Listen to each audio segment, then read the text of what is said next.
Blood and Stone, Prologue.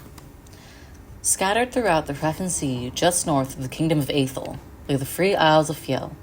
Founded independently at various points throughout the Twilight Age, it was eventually determined that the island city-states would benefit from forming a coalition. But among the Free Isles, few were as isolationist as Edelheim, and of the ruling houses, few were as enigmatic as the Drakes. King Regnant Sagramor Drake had ruled Edelheim for 35 years with minimal interaction with the rest of the Isles, but his health had deteriorated in the succeeding years, so his sons and advisors had largely been ruling in his stead. The eldest of his sons, Prince Percival Alarc Drake, had been groomed since birth to rule Edelheim.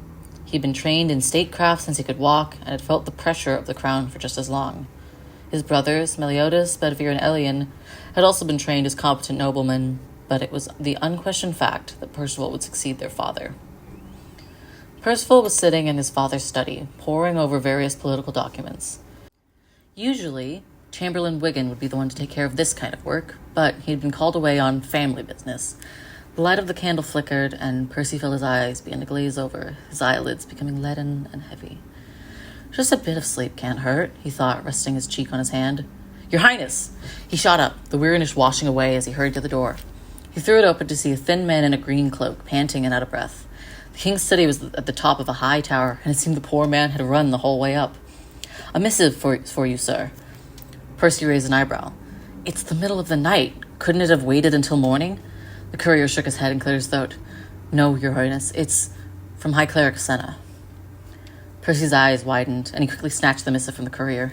Indeed, it held the insignia of the Covenant of Light, 2 golden rings intersecting. He tore open the seal and quickly skimmed through the letter. He looked back up at the courier and stood straighter, brushing a stray hair from his eye. Summon my father's privy council at once. The messenger nodded, then dashed back down the stairs. Once every 10 years, every kingdom on the continent would send a representative to a conference, which was usually held by the Covenant of Light. For the last century and a half, Edelheim had been excluded for these conferences, until this year, if this missive was signed by the High Cleric's hand, was to be believed. It's an insult. The king's most trusted advisor, Lord Escanor, slapped his palm on the table, causing the light from the candle to waver slightly. Now, let's not jump to conclusions, Lord Purnham sighed. He was the oldest member of the Privy Council and had served under Percival's grandfather, King Demetrius, shortly before his death, and had been on the council longer than anyone in living memory. Purnham is right. Lord Tristram, the final member of the council, given Wigham's absence, crossed his arms. This could be an olive branch. The High Cleric is not a vindictive woman, and the Covenant gains nothing from the humiliation of Edelheim or the Drakes. Tristram was the youngest of the council, only a few years older than Percy, but was also the only among them who had any experience outside Edelheim. He had spent 6 years in the Empire of Elmira, serving as advisor to Empress Elizabeth de Mere's half-brother, Duke Despero. Your Highness, you are regent in your father's absence. What say you?